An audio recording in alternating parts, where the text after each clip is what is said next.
Na economia, por um longo período, a Europa foi considerada o centro econômico do mundo, pela sua localização em seus demais continentes.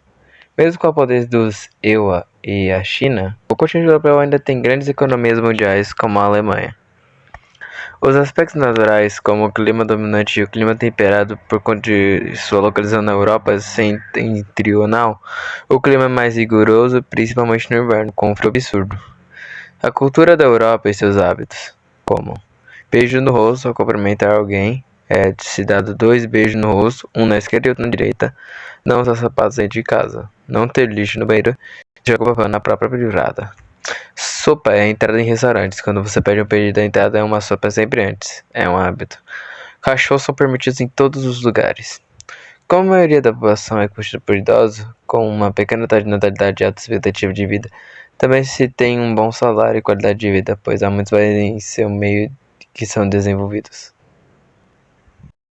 O continente oceânico se localiza entre o Oceano Pacífico e Índico. Tem mais de 42 milhões de habitantes.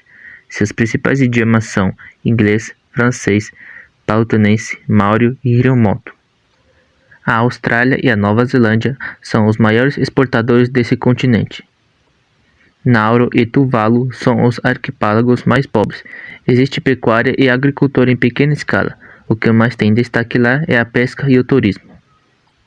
Os climas árido e semiárido são os predominantes do continente oceânico, mas ao sudeste o predominante é o clima temperado oceânico. A maior parte da vegetação são savanas, estepes e desertos. A Oceania tem uma placa tectônica logo abaixo, inclusive o local foi criado por uma que fez a Terra subir. A maior parte da população é de crianças e a menor de idosos. Alguns pratos típicos da região são pavlova, damper e carneiro assado. E aqui alguns dos seus estilos de roupas.